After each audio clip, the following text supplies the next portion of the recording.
So the original plan with this build was to release a short video, just a quick build with no voiceover, just some music, just something that you could put on at work and just have watching in the background. Well, that did not go as planned because this kit, we need to talk about this kit. I had ran into a lot of problems with this kit.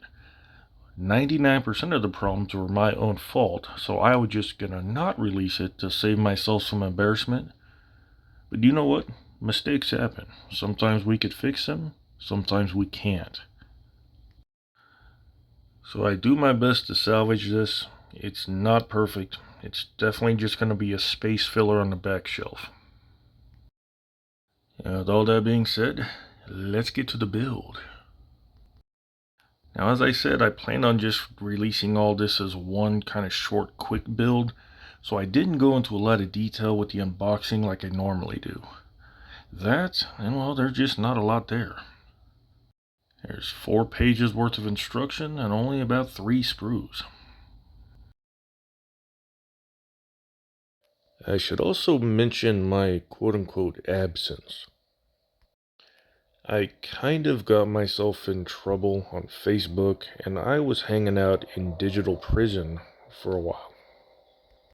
So I just took kind of a step back away from all social media. So your comments here, guys, I wasn't ignoring them. I don't know. I just didn't want to do anything social media related. I've been a ghost on Instagram. I got messages on Facebook Messenger that I haven't responded to. I just took a step back. It was right about this time when I realized this car had opening doors. How I overlooked that completely when I was looking at the body earlier, who knows?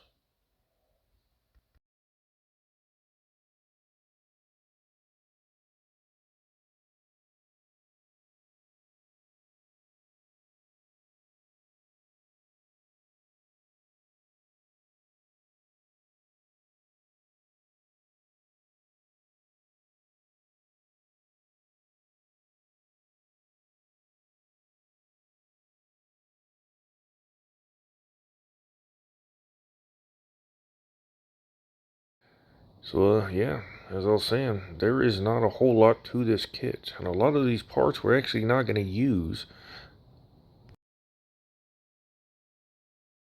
Without these doors, this body is super flimsy and fragile, which I learned later on. Foreshadowing.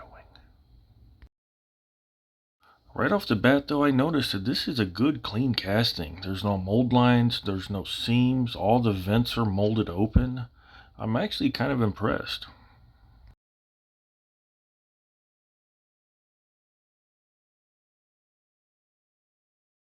This kit has the option for the pop-up headlights to be in the open position. However, in the closed position, they do not close all the way. So the cross beam there, the tie rod, whatever you want to call it, that ties the two together so they open and close at the same time, there was an obstruction with that hitting the body. So I just cut all that out and I'm going to glue these in the closed position. Even then, they still did not sit all the way flush.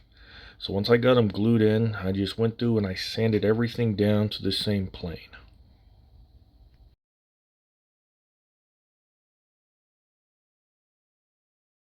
And the instructions just said to paint this vent black. And yeah, we could do better than that. So I drilled a series of holes in it, and I just went through with my hobby knife and hogged that thing out to make it nice and open.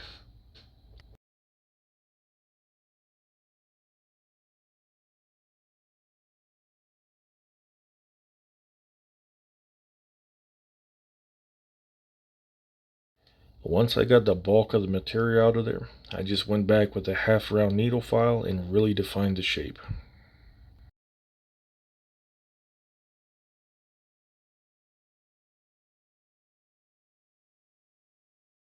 Once I was happy with the opening, I just went through with some fine grit sandpaper and just cleaned everything up and smoothed it out.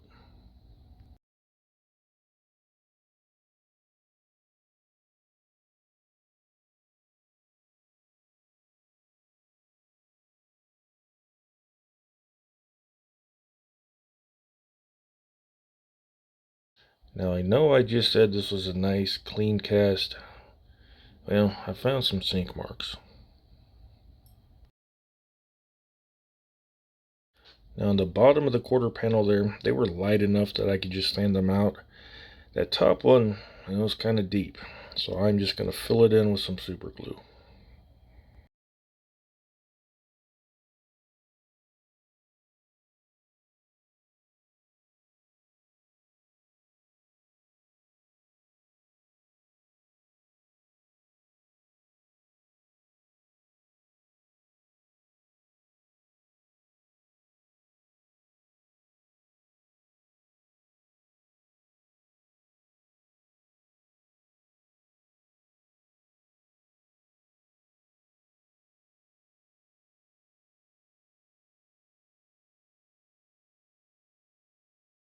Now, with all the bodywork done, we could finally move on to primer. And I am trying some of that fancy Tamiya pink primer that somebody in the comment section when I done the 599 GTO build, they suggested I try it since I do a lot of red Ferraris.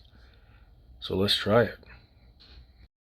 The only problem that I have with it is it's relatively dark, so it absorbs shadows, so you can't really see the low spots as well as you can with the white primer.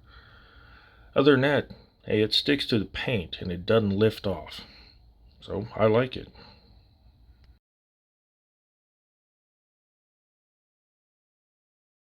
And it is a Ferrari, so of course we're using Rosso Corsa from Splash Paints.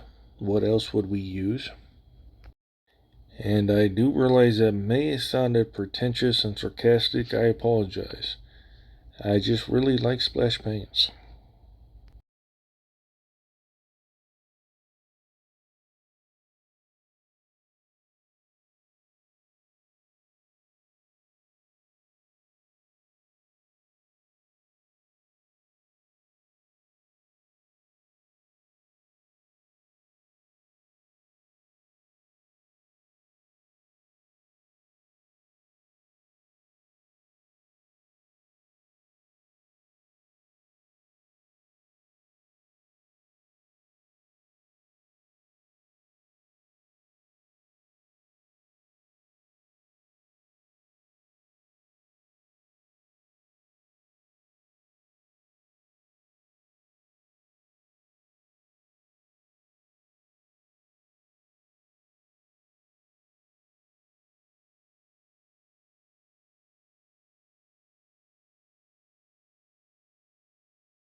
As I mentioned earlier, I'm a little behind on the comments.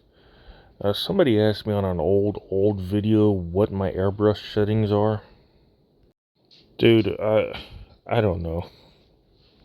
This airbrush right here I'm using, it's a newer one. I know it's got a 0.3 needle in it. And I just adjust my pressure till paint shoots out of it. It ranges anywhere from like 15 to 30 psi depending on how much I thin the paint out. So as anyone who uses an airbrush can attest to this, there is no one setting on an airbrush. It really depends on the paint you're shooting.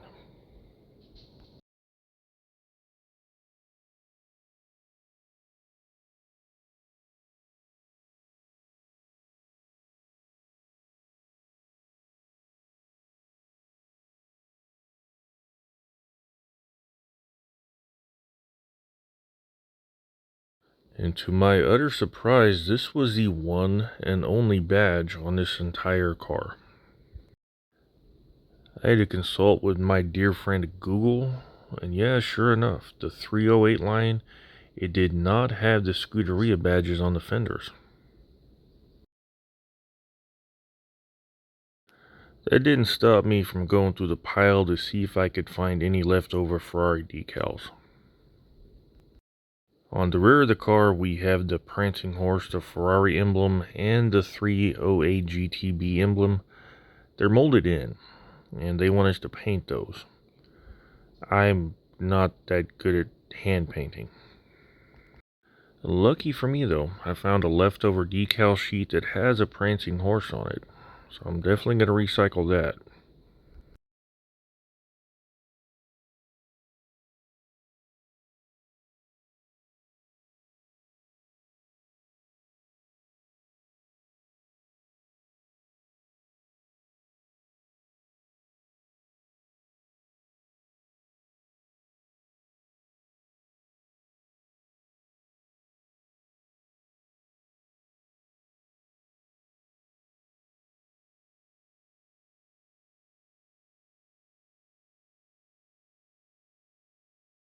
And the 308 GTB script on the right hand side, that is black. So what I do after I paint it, I just go over it with the high spots with a Sharpie. It looks all the same.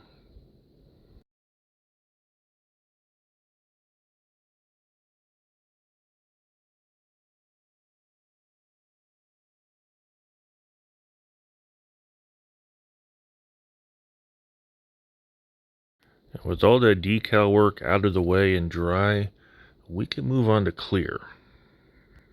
I did not have a whole lot of 2K left. What I did have, I was saving for the drag pack build. So I'm using some good old Tamiya rattle can here.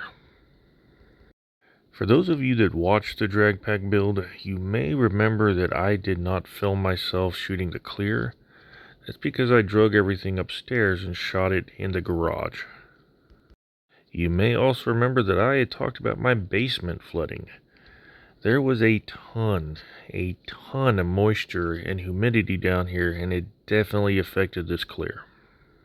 The clear on this, it came out extremely hazy, and it looked like it had been sitting out in the sun for 30 years and was just faded. Which I guess you guys won't see until later, because apparently I edited all that out and just went straight to painting the trim. Interesting.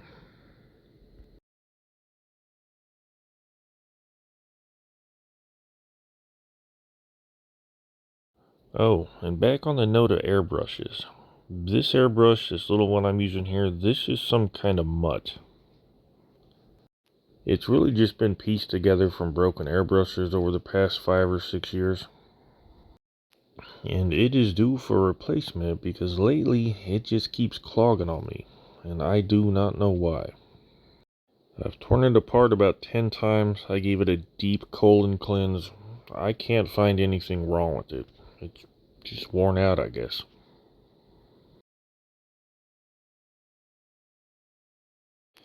It eventually clogged so bad though that all the paint in the bowl, it backfed and shot everywhere. It got all over me. And it's 800 degrees in Kansas, so I was not wearing a shirt. It got everywhere. It even somehow got behind me and on my mat here.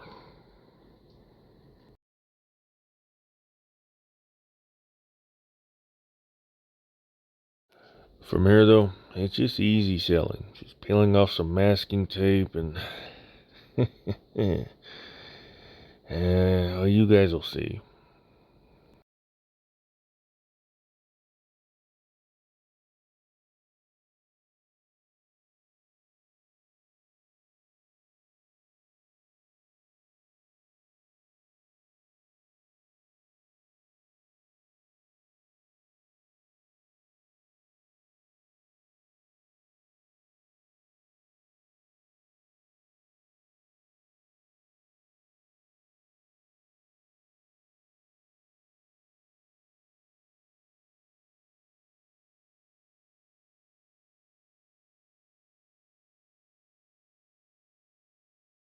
If you recall, at the beginning of the video I said this kid had some problems and 99% of them were from my own doing. Yeah, watch this.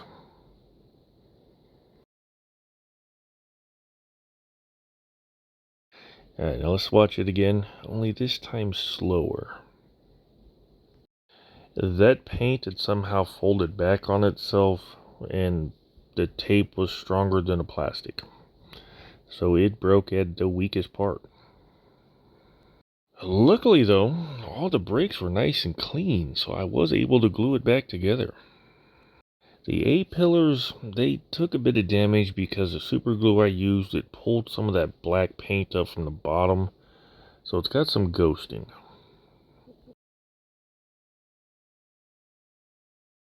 My solution was a band-aid, really. I just went back and I painted the A-pillars black. I'm hoping once the paint dries though, it'll hide those breaks a little bit better. But from a distance, it doesn't look too bad. Oh, you guys could also see that hazing and fading of the clear I was talking about earlier. Alright, but with that train wreck done and bandaged the best I can, we're going to move on to the interior.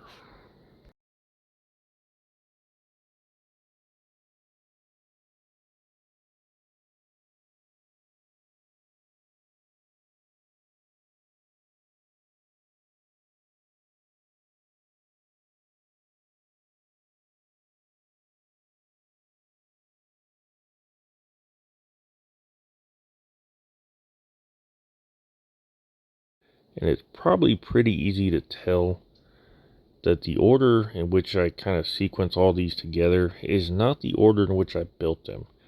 I mean, just look at the variance in the colors of the overspray in the background, and I'm using that airbrush that just blew up on me. So yeah, +1 for continuity errors.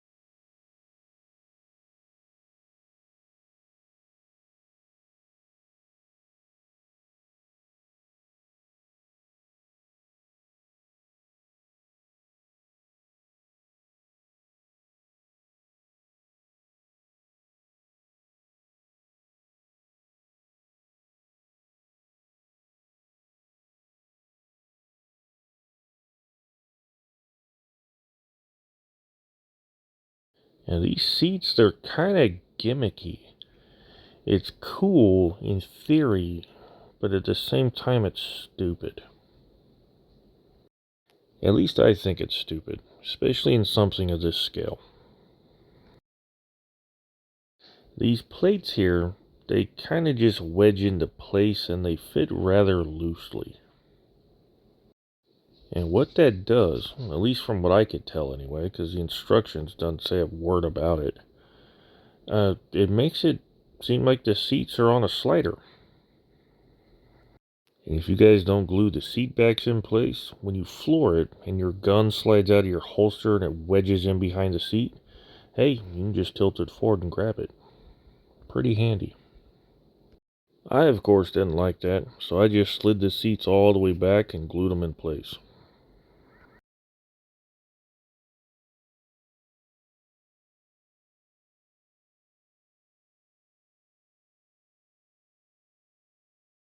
I'm not entirely sure what this grill thing here is, but from all the reference photos I've seen, the raised areas are silver. So I'm just doing a little bit of dry brushing to kind of highlight them.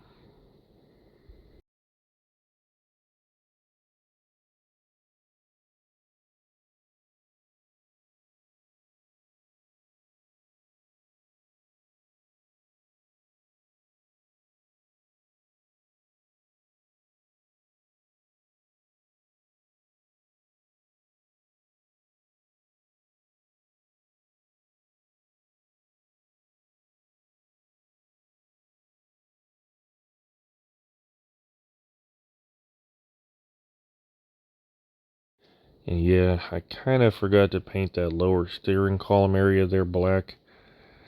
Oh well, it's not like this is a showcase build or anything.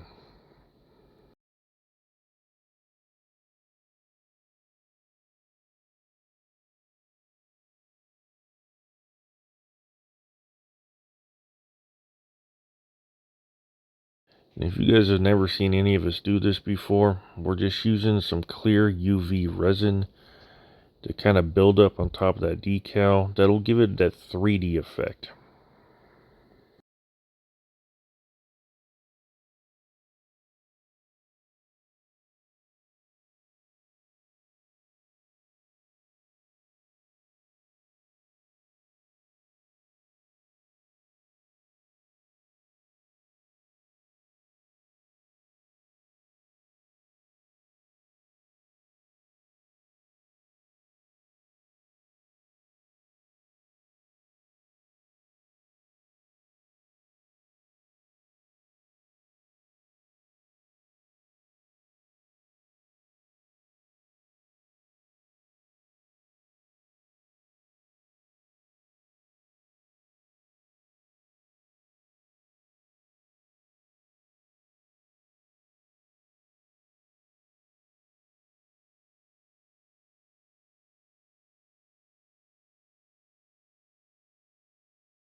So that is the interior done. Now we're going to move on to the engine, or what this kit calls an engine.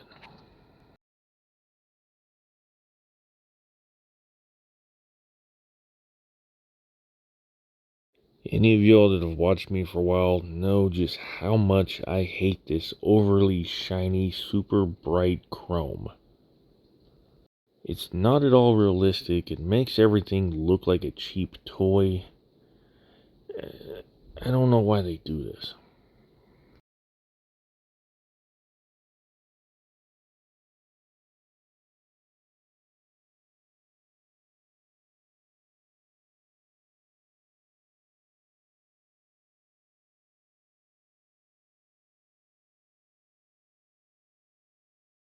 Yeah, once I got all that nasty chrome off, I just went in and shot it with some aluminium. It looks 1,000 times better and a little bit more realistic. And speaking of realistic, we're going to wire this thing up.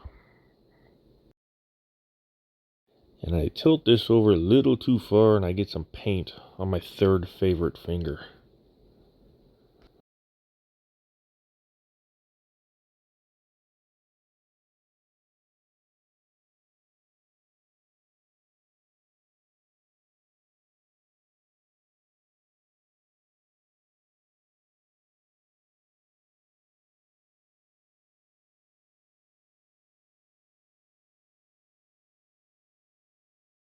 And I went through all this work because the kit distributor is about twice the size it needs to be. I have no idea why that's so big.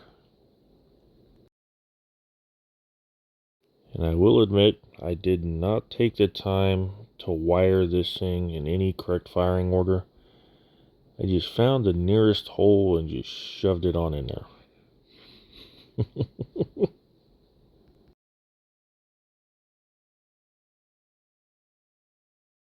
Alright, with all 4 carbs in place, that is our engine, ladies and gentlemen.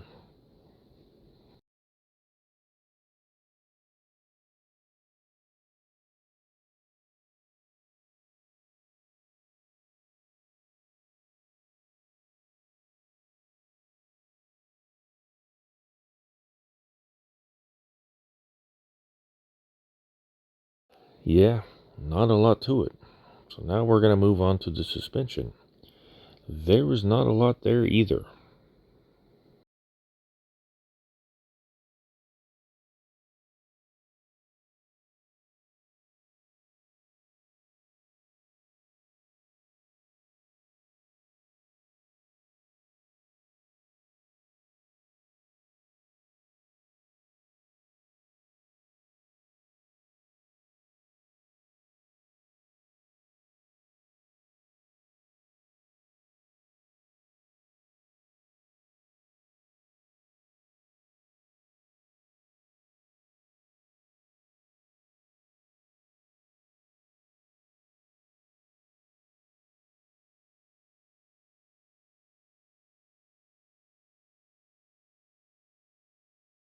Now once this was all together, these wheels would not turn. Come to find out, those ribs right there, those lock the wheels in place for some reason. I want these to turn, so I just cut that tab off. Now thinking about it, I could have just flipped that tie rod over. And that may all be for moot, and because the spindle is hitting the tie rod, so we got just a very tiny tad bit of turning here. Yeah, look at all that. Was that like 2 degrees worth? I don't know. I thought about going back in and notching that just to get a bit more turning radius, but at this point, I don't care.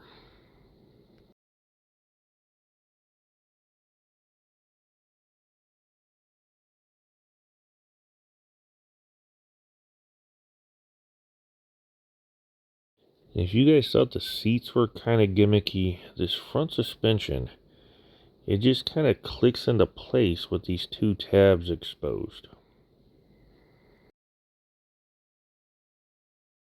Now, from what I could gather, this kit, back in the day, you could buy motors for them, and they were like miniature RC cars.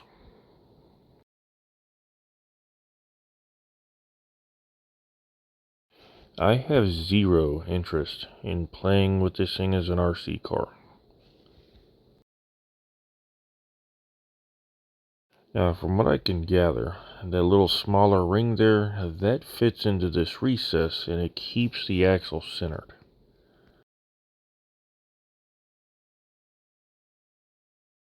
So I am just going to cut that ugly gear off because I don't want it.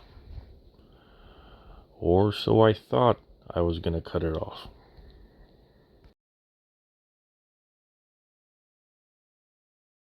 Yeah, that didn't work. So I just ran upstairs and I zipped it off with my bandsaw.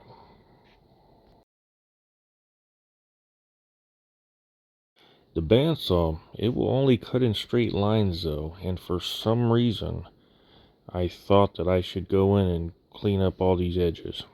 Make everything round and uniform and look cool. Yeah, I really don't know why I went through the trouble to do this. Once it's all installed, it is never going to be seen.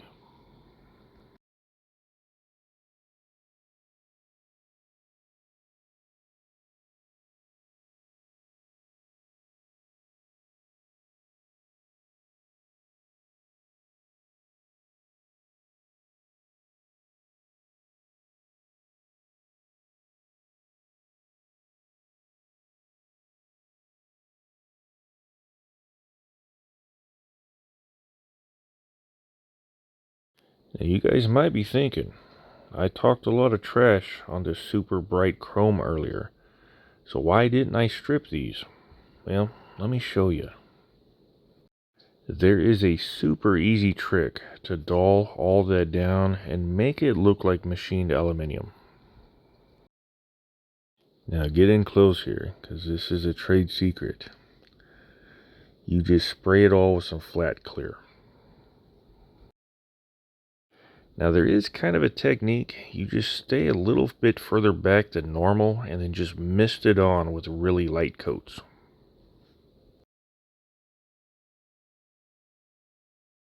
Alright, now the tires, they're kind of gimmicky too. We got one side labeled Goodyear and one side labeled Michelin. The Michelin's got these weird little grooves on it though that I don't like. So Goodyear it is.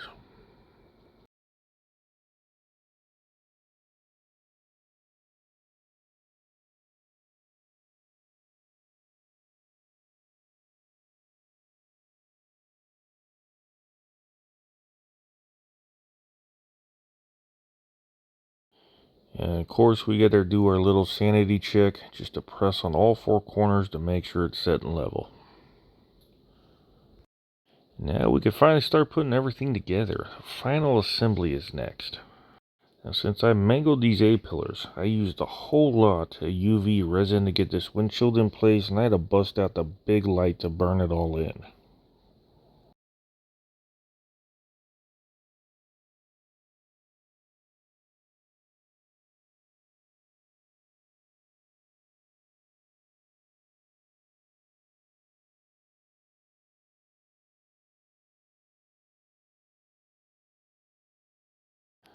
I somehow forgot to paint that center stripe there black. Oops.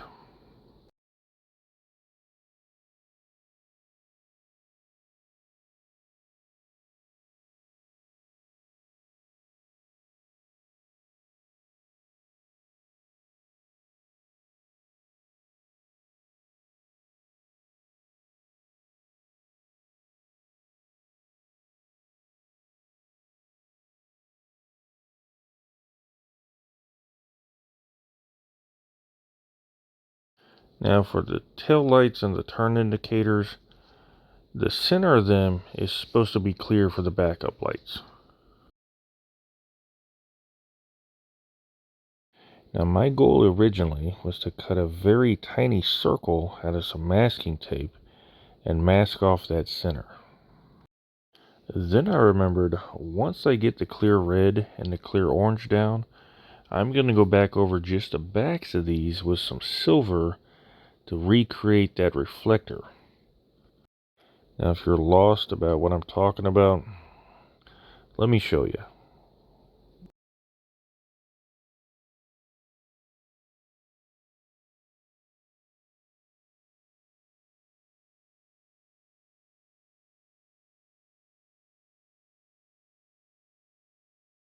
If you guys have ever used these Tamiya clear colors, they don't shoot like normal paint.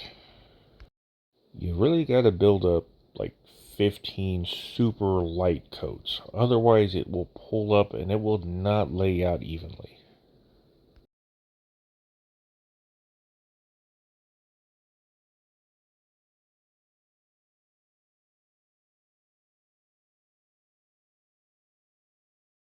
So now that I got the clear colors laid out and plenty of time to dry, now we can go in and paint the backs of them silver.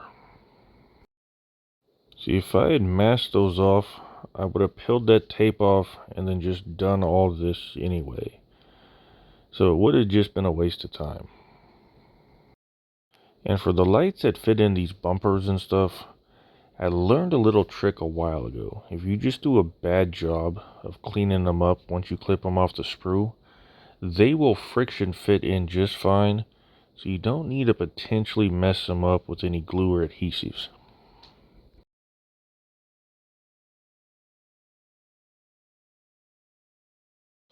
Now these guys, oddly enough, they also just clip into place. I am not sure how. I really don't, but they just pop into place and they stay. You can also see my reverse lights. Yeah, plan worked.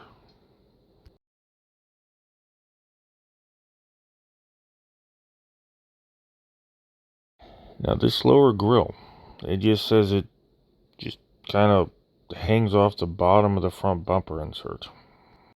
I fought this thing for about 10-15 minutes, then it just fell into place.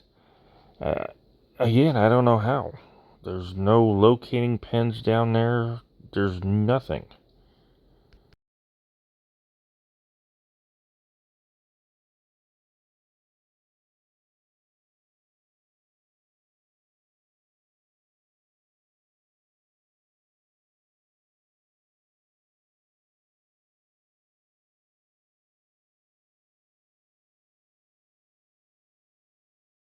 And in hindsight, I probably should have left this tag off because this looks pretty bad.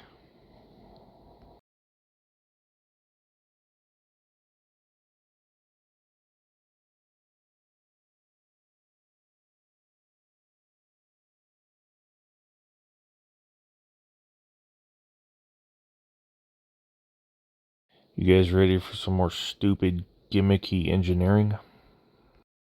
You install the doors onto the dash and then somehow it all just fits inside the car. And once you do get them in there, that dash, it just somehow just floats there. There's nothing at all to lock it into place. So what I ended up doing is I install one of the doors like the instruction says. I tape it into place, and that allows the dash to kinda relatively locate.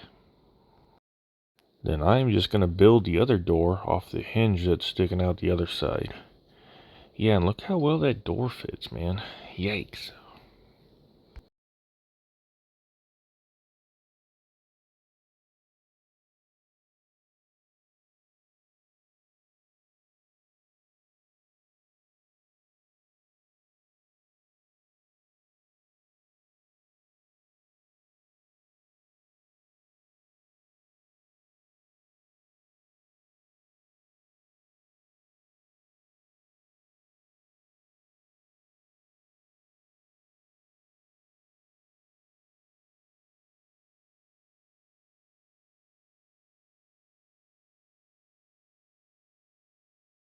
I forgot to hit record, but that door panel that we see right there on the edge of the paper towel, that just installs like usual, and it locks the door into that hinge.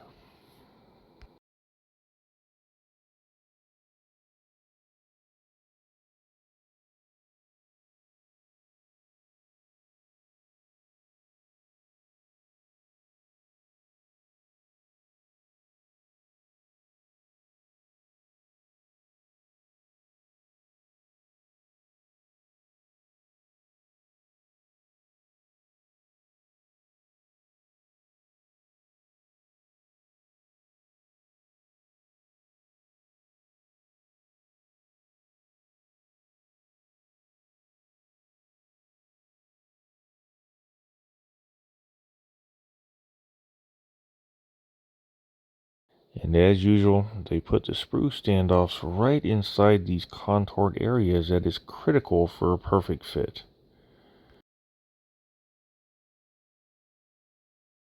Now, if you guys follow the instructions, it says that that loop there is just supposed to kind of go down, and under that, it doesn't fit.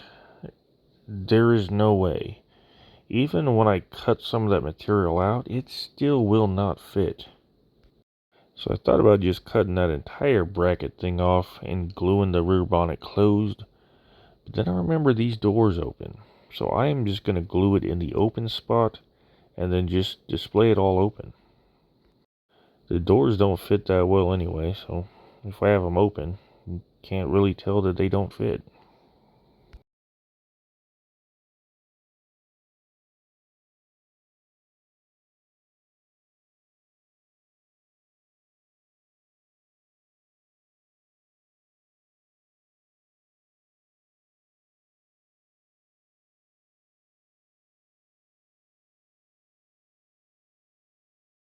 Now the chassis, it fits kind of loose, and it kind of makes sense being that you'd have to take it out to change the battery in this thing if you treat it like an RC car. And oddly enough, these wheels are not centered, and there is no more room to push this forward.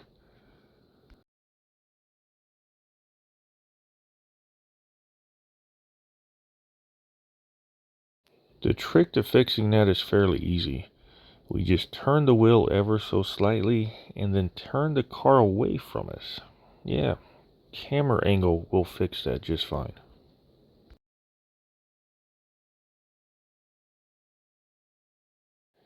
And from there, I just glue in the exhaust tip, and the mirrors fell into place because I pinned them like I always do. But yeah, that is this kit done. And the A-pillar, it still didn't clean up as well as I had wanted. It did fade out a little bit though once the paint dried, but it's still visible. So what do you guys think? Should I just throw this away once it broke in half, or... Well, tell me what you guys would have done if that happened to you.